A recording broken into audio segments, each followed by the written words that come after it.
for education and for development, then it's an enormous growth step for young children. Similarly, the integration of the senses, the sensory motor activities, the ability to walk and to move around, to see and move one's eyes and hands together, all of those activities, all those accomplishments are indeed pretty well finished by the time children are 7 or 8 years old. Similarly, brain development does go very, very rapidly during the early years. That doesn't mean we can't learn after we're 8 or 9 years old, but it does mean that it is a window of opportunity for extraordinarily rapid growth. And to not take advantage of it denies children, and many of our children, the opportunity to be successful not only in school, but in life, in the social and civic responsibilities that we want children to take on when they get to be adults. Howard Fuller, let me turn to you. You're getting these children that Barbara Bowman is talking about, I think a little bit later, and certainly in your tenure as superintendent of the Milwaukee Public Schools, they were already coming up to that 90%, I guess, huh? 90% full learning. Tell me a little bit about what you then see as the biggest problem that education faces. I just want to say two things, as what I see.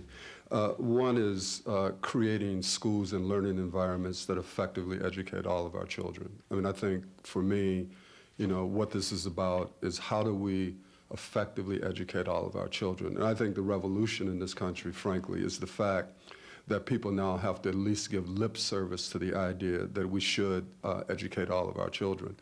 I think the second notion for me is how to empower the poorest parents so that their aspirations for their children's education are taken seriously. To start the discussion, those would be the 2 points that I would make. Kelly Butler, let me pull you in here and ask you to agree, disagree, tell us a completely different problem.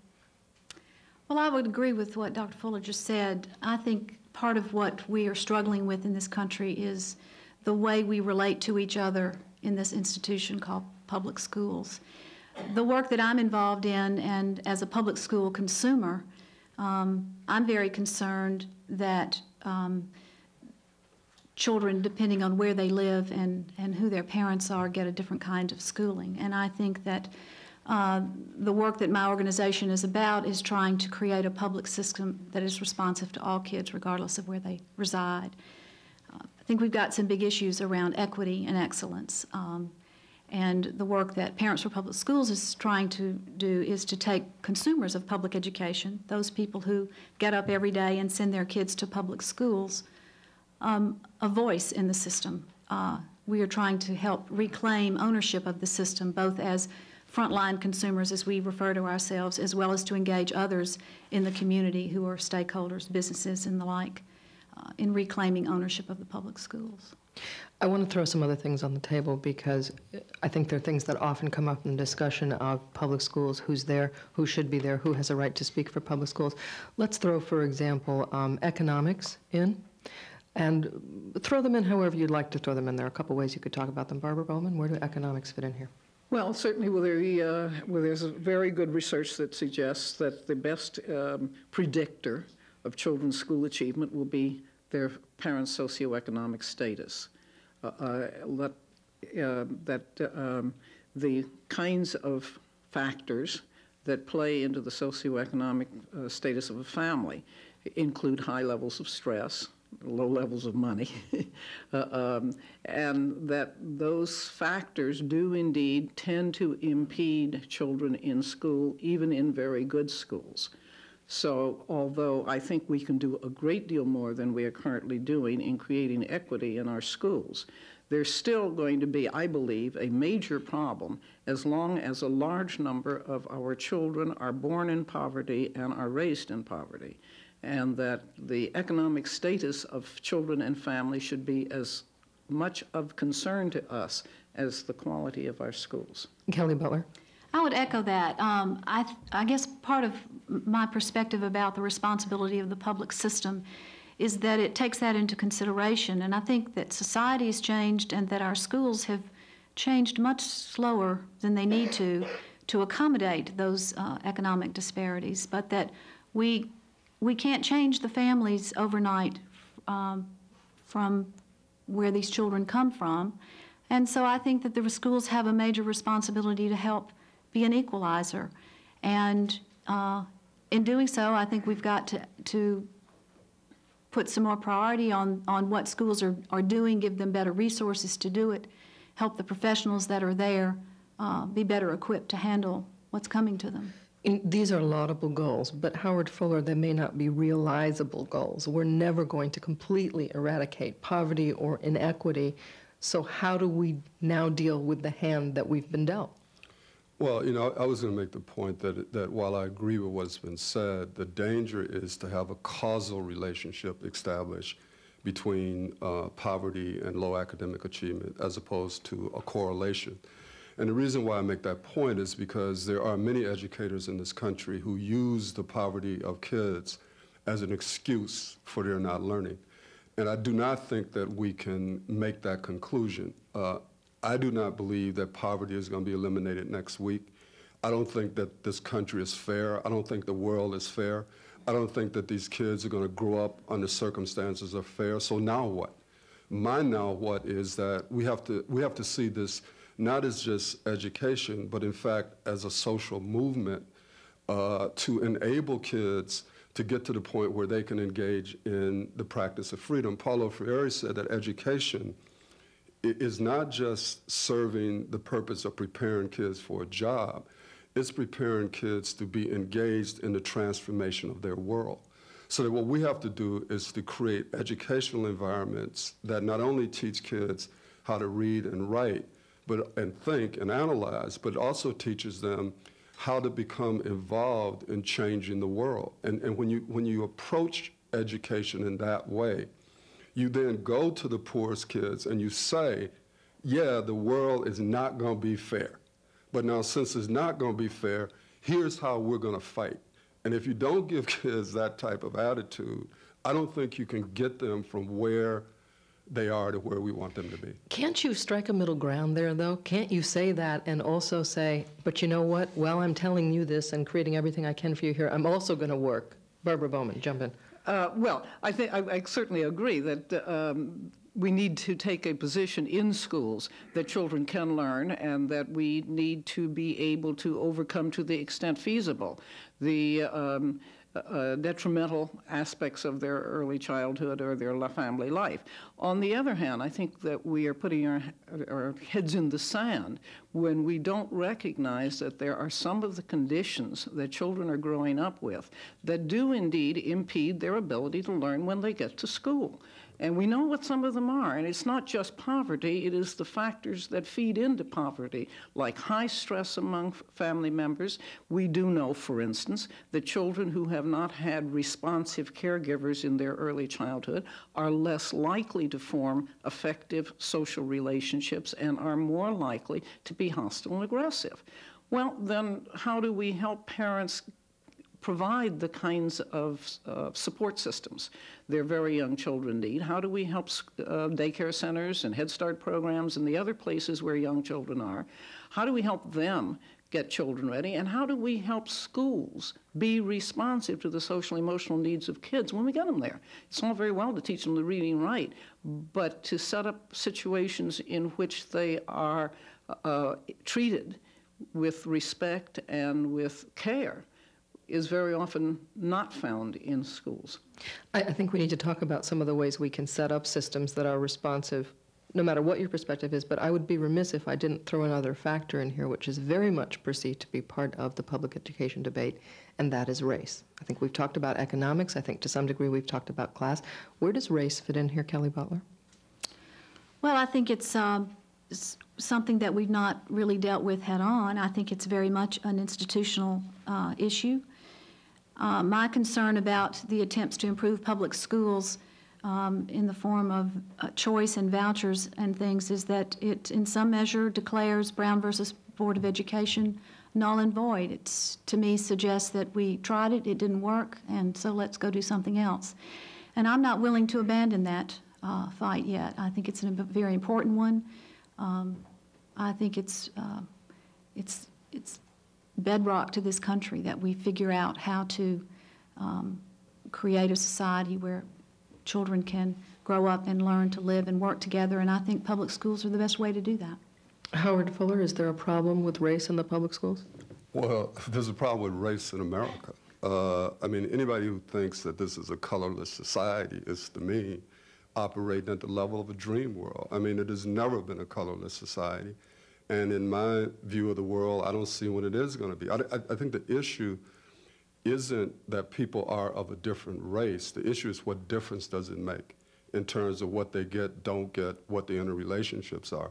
But I want to make 2 points here. One is I want to say to Ms. Bowman that I did not mean to imply that those issues of poverty and so forth are unimportant, because I agree with you, they're very important.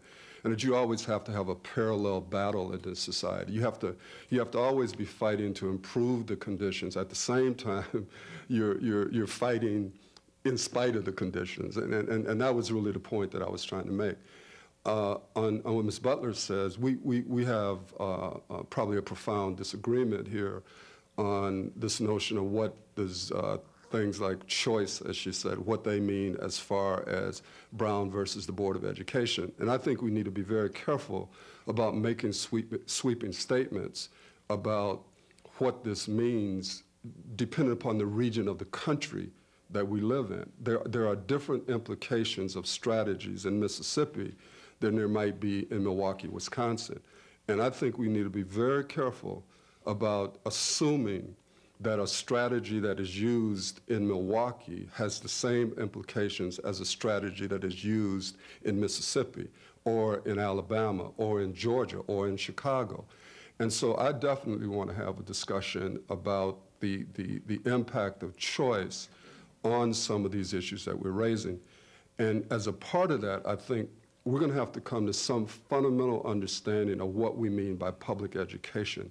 Because I think there's a radically different notion of public education versus the current public education system. I do not believe that those are the same things. And at some point, we need to come to some understanding of that. Kelly Butler. I just wanted to ask a question of clarity. When you refer to different strategies, Brown versus Board of Ed was a national strategy, was it not? No, what I'm saying is that if you knew anything about Milwaukee, you would understand that the Brown decision was stood on its head. The school system came up with a practice of busing black children that in essence discriminated against black children. Mm-hmm. So that in fact, you can have a policy that's supposed to do one thing, but in its actual implementation, it can do something entirely different. What I'm suggesting to you is that vouchers in the city of Milwaukee do not, in my opinion, further create segregation. In fact, we have some data that would indicate that the choice program has actually enhanced integration. It depends upon what you're trying to integrate. If you have a school system like Milwaukee, where 60% of the kids are black, 86% of the kids are non-white, discussing integration is a moot issue. There's not enough white kids to integrate the city of Milwaukee.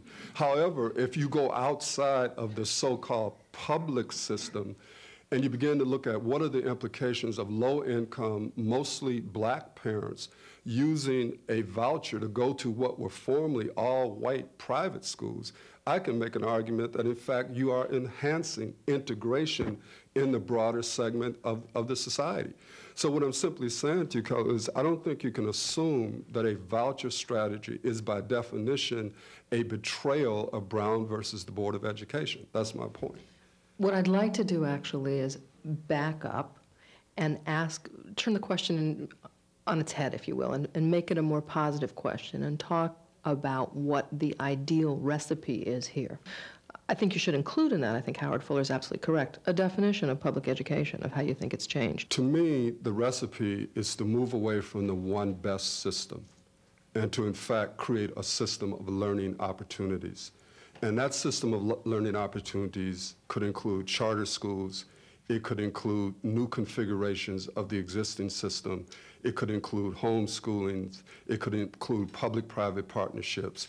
It could include private schools that are accessed in different ways, including vouchers. In other words, what I think we need to move away from is this notion of the one best system. And I think we need to understand how we got to this one best system and why is it that it won't work for today. Now, one last point, then I'll be quiet.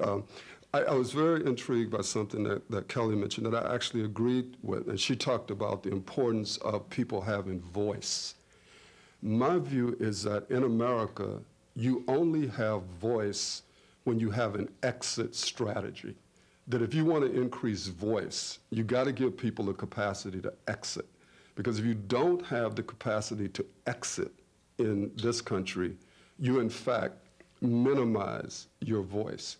And so part of the discussion has to be, what are the exit strategies that people ought to have in, quote, public education? And how does that relate to both voice and loyalty? Barbara Bowman. Well, I guess I have a little trouble with exit strategy as being the primary marker of voice. In a country like the United States, voice is so tied to socioeconomic status that we can give low-income people voice in the sense of exit strategies, but it doesn't get them anywhere. And I guess what I'm concerned about is that I agree with you that we should not have one schooling that is right for all children.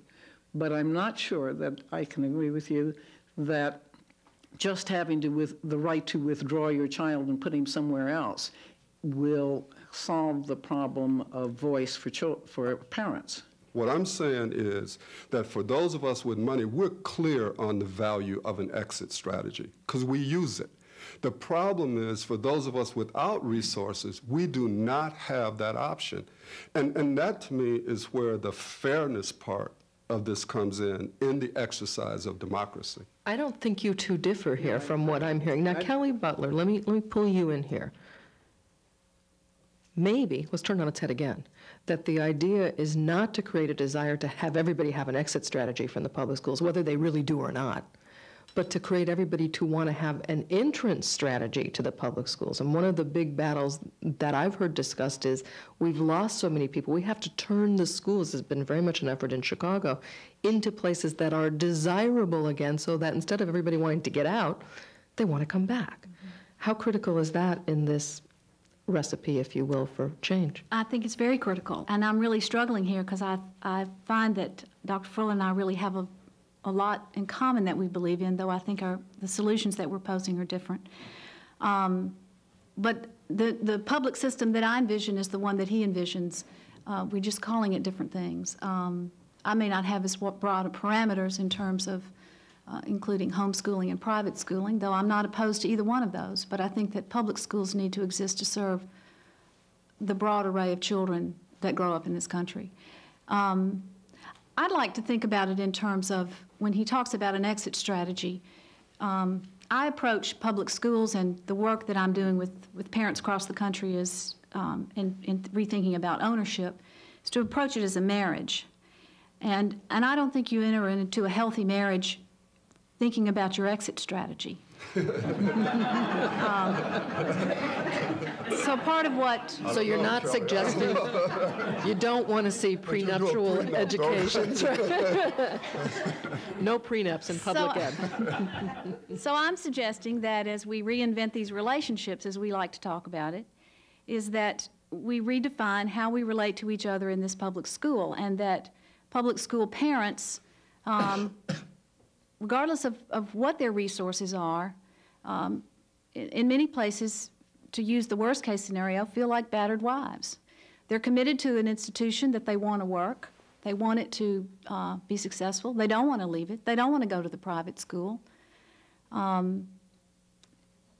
don't want to seek refuge in a shelter, which is, in my mind, what a voucher is. It's sort of temporary shelter, which gives you some relief, but it doesn't really solve the problem permanently.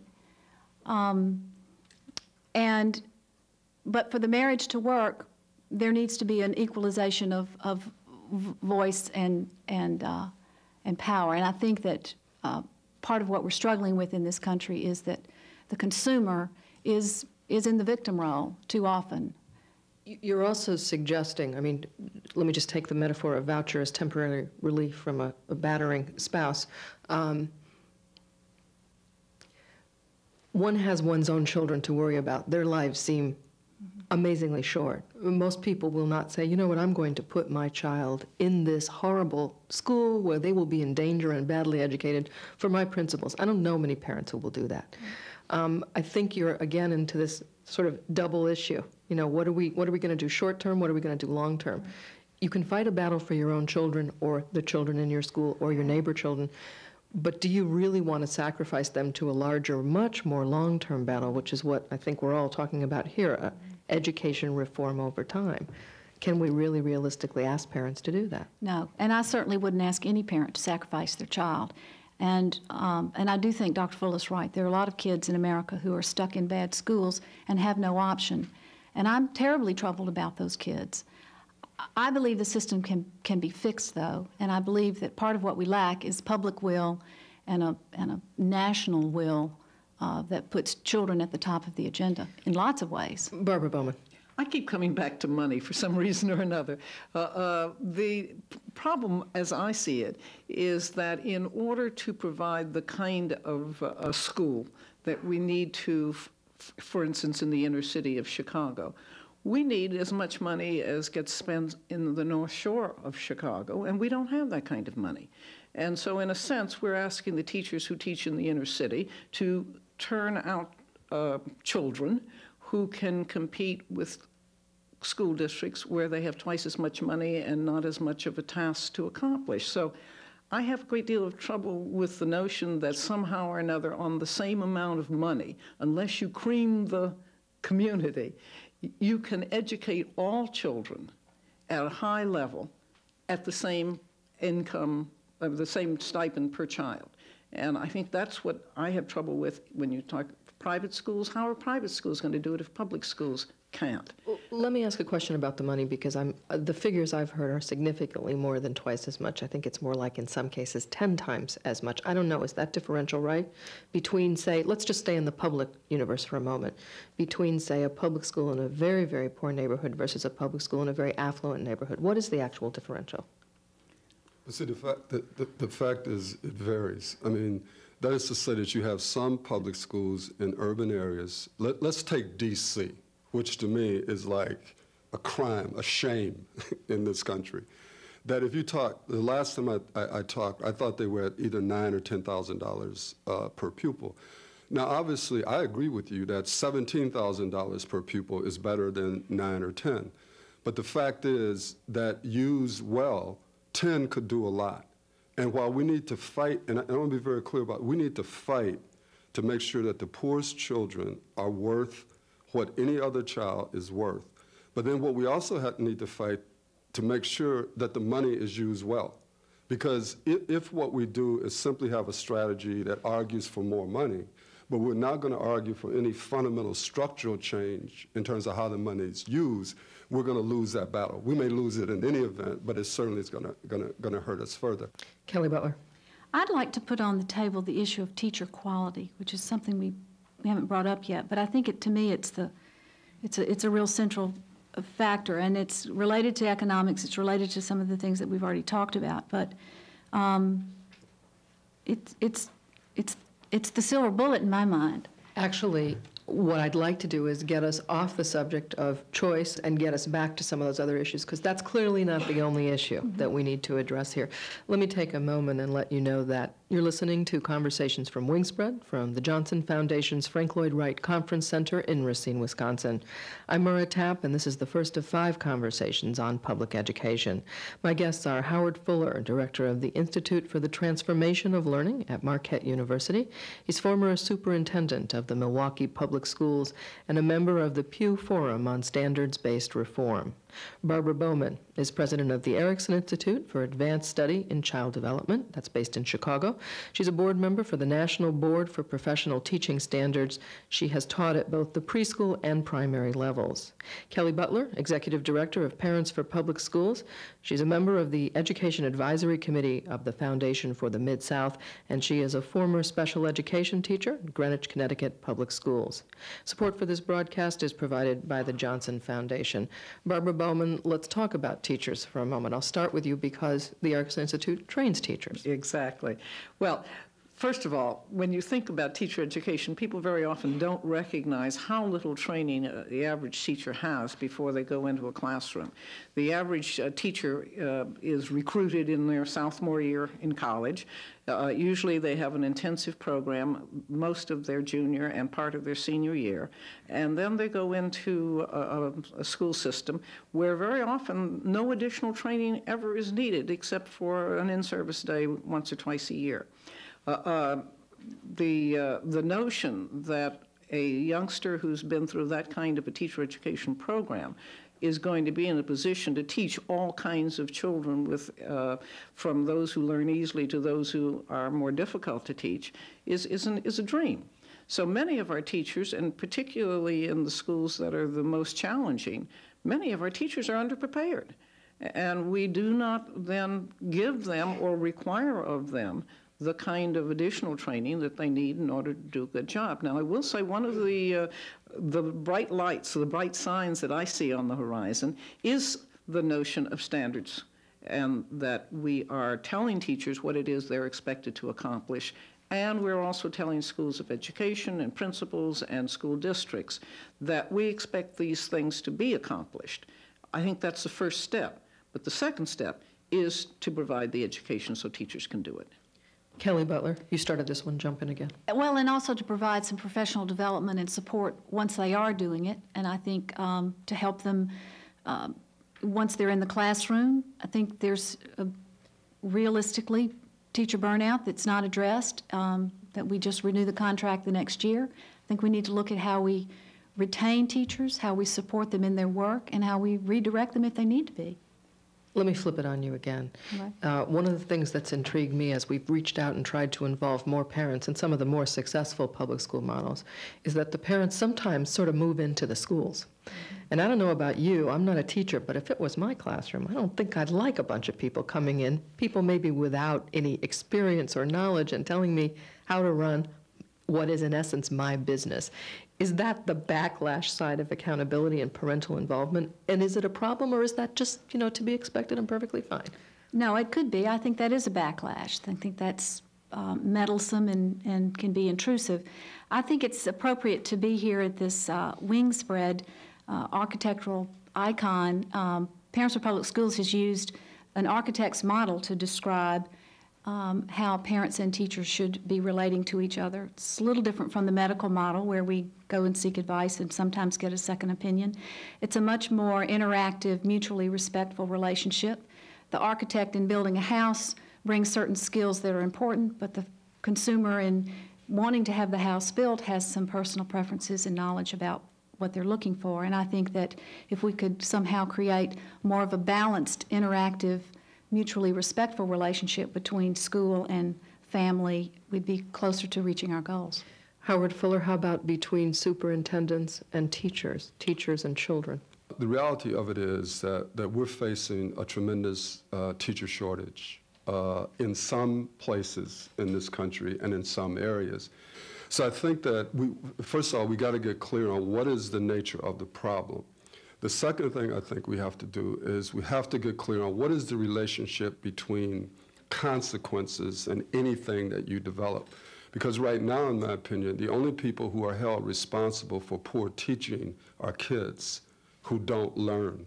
Adults get raises. And so at some point in time, we've got to address the question of what are the consequences for, quote, poor teaching. A third issue I think we have to get at is who is able to train teachers in America. For example, should we be moving away from the monopoly that schools of education have over training teachers? Do we need to be looking at the licensing requirements? Do we need to be looking at other ways of training teachers? And then the last point I would make is that I read a book by Stevenson called The Learning Gap some time ago, and he talked a lot about the difference between Japanese teachers and American teachers. And a point he made that stuck with me was that Japanese teachers are in school longer than American teachers, but teach less. The reason being that they've discovered that if you do not give teachers time on a regular basis to improve their practice, why would it improve? Why would some announcement from the superintendent that we need to be better? Why do we think all of a sudden people go, okay, you said this, I'm going to get better. I have no time. I have no resources. The stuff that we call in-service in America is a hoax.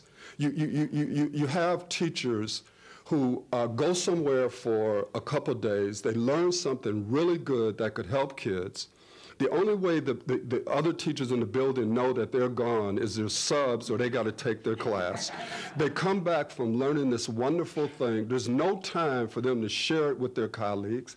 When they go into the classroom, no matter how wonderful it was during the weekend, when they got to deal with real kids, something's going to go wrong.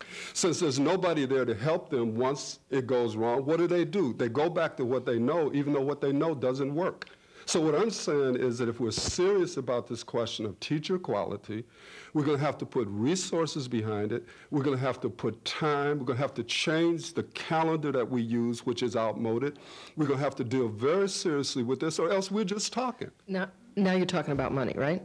I'm talking about both money and structure, both of those. There are a couple things here. Barbara Bowman, let me just jump back to you for a moment. There certainly have been criticisms made of education schools. I can't think of one that hasn't been named in these. I'm in the forefront of those criticizing, I may add. Talk a little bit about that, and then also, if you wouldn't mind wrapping in the Chicago model. I don't actually know what the outcomes are, but I do know that there have been efforts made to have school-wide and, in fact, system-wide teacher institute days to pull these teachers out to do exactly what Howard Fuller is suggesting. Send them off, let them be collegial about it. Does it work? Yes, I think it does, but it takes far more effort than I think many people are aware of. This is not something that happens overnight. You don't turn a school around in a day. It requires a great deal of effort. It requires leadership from the top, as well as the engagement of the classroom teacher, which generally means they have to trust you. We work in a number of schools in Chicago, and when we first went in, one of the teachers said, listen, you're about the 99th group that's come in here. What are you selling, and how soon are you going to leave? And it was, 5 years later, they began to believe that we really were there for the duration, and we were intent upon helping the school change. But it requires that kind of dedication, and further, that many of the programs that have, particularly private programs, or privately funded programs that have tried to provide this kind of a orientation in a school, have not been as successful as one would have hoped. And so... Why not? I think a number of reasons. Number one, it's hard. And one needs to go into it with the understanding that each school is a different nut to crack, that there isn't any silver bullet where one size will fit all, that we had a wonderful school where the teachers were just doing very, very well, and 6 of the 9 teachers left because they had seniority and could choose a school either closer to their home or one that they considered better. The whole school then has to go through another reorganization phase. So there are lots of serendipitous things that happen in schools that interfere with the ability of a principal, of a university connection, of just teachers who get together and want to make a better school being successful. Will you talk about why you're a rabble-rouser and the leader of this group of renegade criticizers of education schools? What's the problem? Well, as an early childhood educator, I have been obviously somewhat distressed that we have looked at education too narrowly, particularly for young children. that it is more than simply learning to decode books and do number facts. It is the disposition to be a reader and a disposition to use mathematics that are as important as the nuts and bolts of teaching children to do it. And it's been my observation, at least, that very often teachers are so busy covering the curriculum that they neglect to understand that their relationship with the child and with his or her family are also important variables in how well and how much children learn. And so a more balanced view of the charge of the school, particularly in the early grades, seems to me is absolutely essential. Kelly Butler, I know that you don't advocate a one-size-fits-all solution, but I guess I would like to hear of the many states that you're involved in.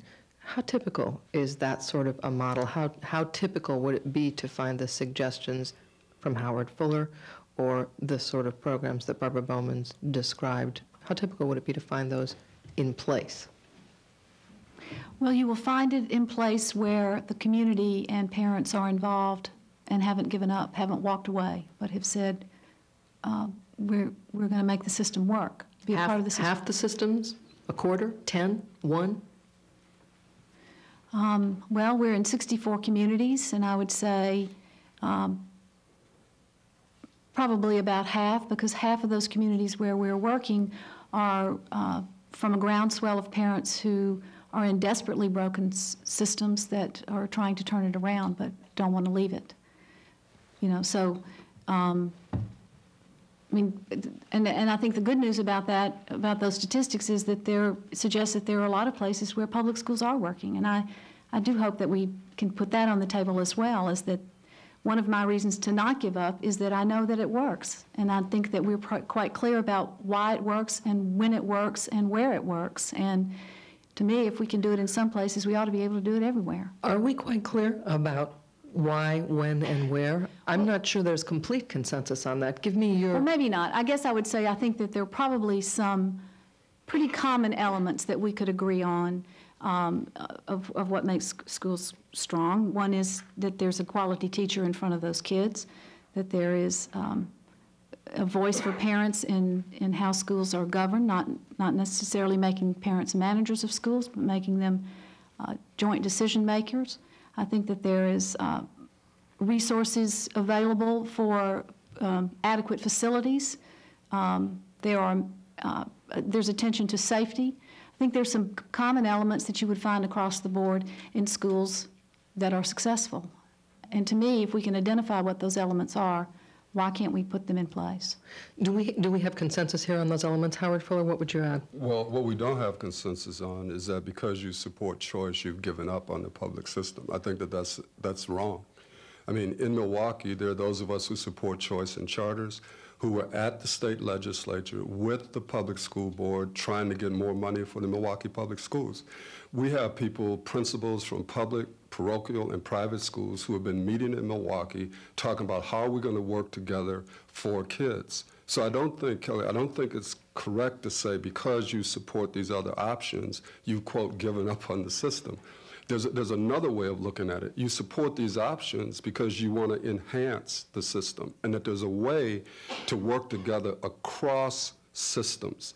See, again, my problem is that we have concluded in America that public education equals the current public education system. I don't buy that. There are different ways to deliver education. Wait, I have to say this because to just sit here and listen to this as if I'm buying into this. I don't buy this. I'm saying to you that there are a variety of different ways to deliver public education. We have a system that we have all bought into, and we have then suggested that that is public education. I want to make sure that I'm on record disagreeing with that. Having said that, it seems that, yes, there are some things. I would add to that list that you need schools that are mission-driven and not rule-bound. If you got a school that the first thing they talk to you about is the rules as opposed to the mission, that is usually a place that is not going to work. You need strong leadership. That leadership can come mostly from a principal, but it could come from a core of teachers. You need to be very clear on the curriculum. I mean, when I visited all 156 schools in Milwaukee, it took me 4 years to get to every school. When you go to a Montessori school, the Montessori people try to convince you that Montessori is the best thing that has ever happened. If you go to a language immersion school, you know, they try to tell you that everybody ought to be in a language immersion school. What I'm convinced of is whatever it is that the school is doing, if all of the adults are on the same page and they have a coherent pedagogy, that there's a good chance that kids will learn in that school. Because I've learned there is no one single educational methodology that will work for all kids. But you cannot have a teacher in this room operating off of one idea of what we're doing. You go next door, the teacher there is operating off of a totally different concept because there's no coherent pedagogy in the school. Kelly Butler, let me bring you in. I mean, I think we got to get to some of the varieties, and we have to get back to this whole larger issue. This constellation that Howard Fuller describes of, now correct me if I go wrong here, public, private, variety, diversity of approach with, I'm going to get idealistic, utopian even, strong leadership, involved parents, well-trained teachers, this constellation. Will it be good for public schools? Yeah, I think public schools need some innovation, and I think that's one way to introduce it. The one exception that I take is the use of public dollars into private schools, which is the voucher piece, and I hear him describing it in a much bigger way. I think. Let me ask you, just pause there, and let me ask you to talk about that from an integration point of view, because I think you heard him say that at least in the case of Milwaukee may be the most unique example in the world. I don't know. It actually is. Okay, so, well, then you can just leave because we can't apply this anywhere else. But in the case of Milwaukee, that actually this has led to more integration, and I'm assuming that you're extending that beyond racial lines and also into economic lines, yes? Well, economic lines, because you have to be low income to access the voucher. Okay, so you're sending low-income kids into higher income settings, okay? That's economic and racial integration. I mean, if, in fact, that's true, an organization like yours that, you know, holds somewhat sacred, Brown v. the Board of Education, the notion of integrated education, I would think would jump on this bandwagon. Our only argument is that the public system ought to be able to do that as we've conceptualized the public system. Barbara Well, Bowman. one of the things I think we also are forgetting about is that our public system isn't a monolithic institution. I don't know about Wisconsin, but in Illinois, we have multiple school boards that indeed are in control of the schools and select the superintendent and the principals and the leadership of the public schools. So there is a great deal of community input in most of the communities in the United States, and really it's the big cities or middle-sized cities that have much more monolithic school systems.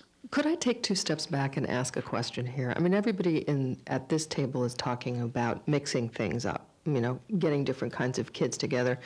Do we as a society still really believe in that, Barbara Bowman? Well, we certainly don't show much evidence that we believe in it. We are increasingly ghettoizing ourselves by social class, by race, by all kinds of markers.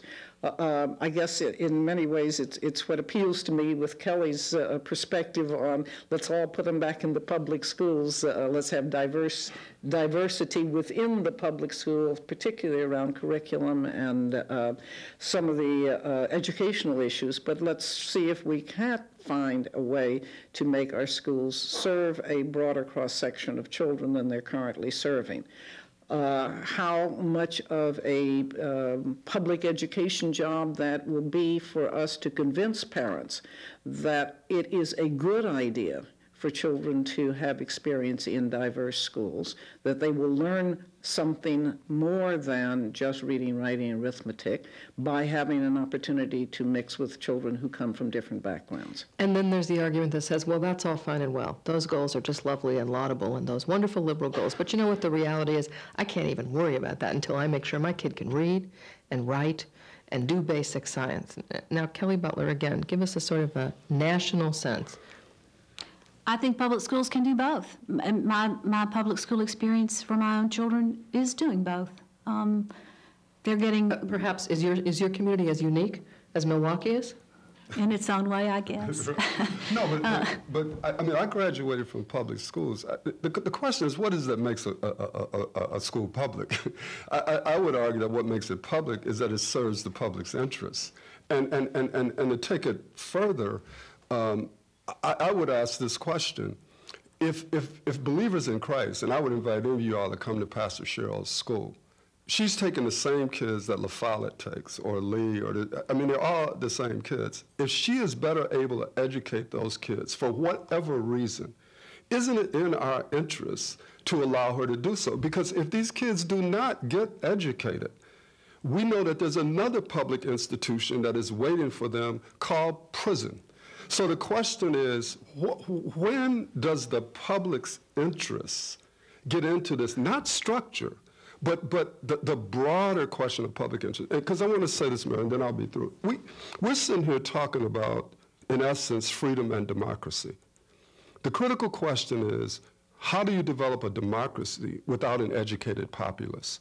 And freedom, the essence of freedom is the capacity to make choices and to choose from amongst a variety of alternatives and then take the weight for the decision that you make. In America, if we do not educate kids, with all due respect to everybody who thought that integration was going to take place on playgrounds, integration in America takes place in the marketplace.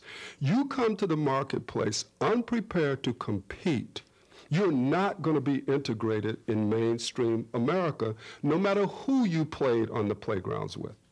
Well, let me ask you the choice question structured this way. If we take that school, Christian school as an example, maybe it's a public school, maybe it's not, doesn't really matter. What do we do with Mr. Muhammad's son, for whom a Christian school, as good as it might be, might not be a choice. In fact, might be offensive. That's a battle that I've seen fought. Then Mr. Muhammad shouldn't choose that school. What if he doesn't have other choices? Well, but you all have already said that he has the choice of the existing system. In fact, if you go to Believers, you will find that some of Mr. Muhammad's children are in Believers, and that they've been able to structure it so that all of the different faiths feel welcome, feel a part of what it is that's happening. We're making certain assumptions, I think, based on outliers.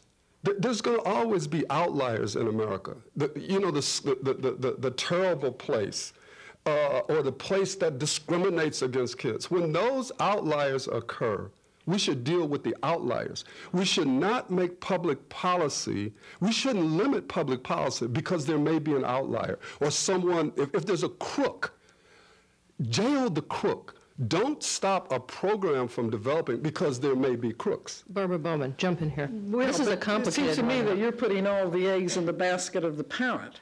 I have an interest in your child's education, everyone's child's education, and it seems to me that I ought to also have something to say about what kinds of schools I want for all children, not just what you want for your children. And I think there is a tension between parental rights of choice and the community's need to make sure that every child, not just the children whose parents can make informed choices, but every child is in a first-class school. And I don't hear that when you talk about parental choice. What I would say is that every parental choice that gets made, that the school has to meet some kind of criteria and standards. I don't think that parents should have the choice to send their children to a school in which they don't learn to read very well and they don't get properly educated and they do become prison fodder. I don't think that should be a right of parents. So that means we have to do something about all the schools, not just some of the schools. But I do want schools of excellence, but what right do you have to tell parents what they should or should not choose for their kids? As much right as the parent has to tell me that they want something for their children. Well, then we have a conflict of rights then. And I think I called it a tension, a creative tension, hopefully, but nevertheless a tension between the community's right to see that its future is guaranteed and the parents' right to raise his or her children the way they want to raise them. Let's be clear. I want all kids to be in excellent schools. I feel that my responsibility is to work every day to create excellent schools. However, I also equally believe in the capacity of parents to make decisions for their children. And some of the decisions that a parent may make would be a different decision than I would make.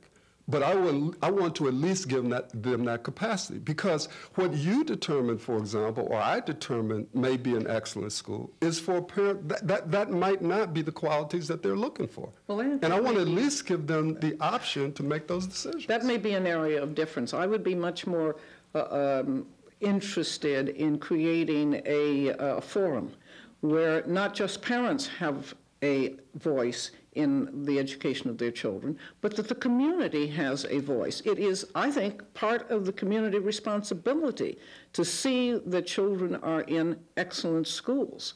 And if parents make a choice that is not, in quotation marks, a school, an excellent school, a school that takes care of the academic and the social development of a child, I think that my tax money should not be used for that. This is Conversations from Wingspread. You've been listening to the first of 5 programs on public education. My guests were Kelly Butler, Executive Director, Parents for Public Schools, Inc. She's a member of the Education Advisory Committee, Foundation for the Mid-South, and she's a former special ed teacher from the Greenwich, Connecticut Public Schools. Howard Fuller, Distinguished Professor of Education at Marquette University. He's director of the Institute for the Transformation of Learning, also at Marquette, and former superintendent of the Milwaukee Public Schools. Barbara Bowman is co-founder and president of the Erickson Institute for Advanced Study in Child Development, that's based in Chicago. She's a board member of the National Board for Professional Teaching Standards and former president of the National Association for the Education of Young Children. Thanks go to Peter Sika for producing and directing this program. Thanks also to Boyd Gibbons, president of the Johnson Foundation, and to foundation staff members Ted Bobrow, Lee Broman, Jack Cormack, Pat Donahue, Carol Johnson, David Mancuso, Barbara Schmidt, and Linda Stengel.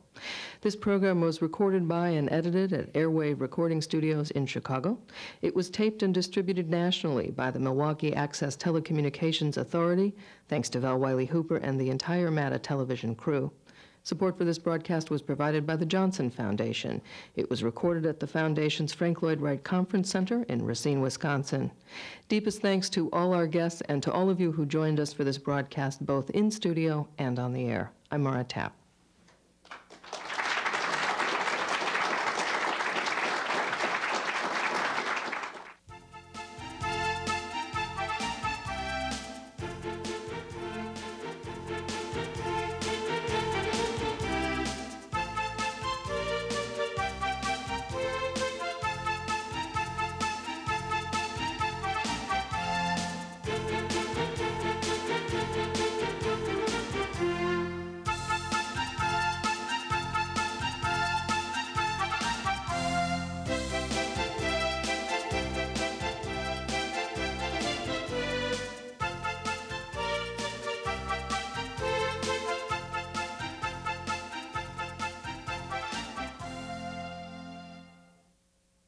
And former superintendent of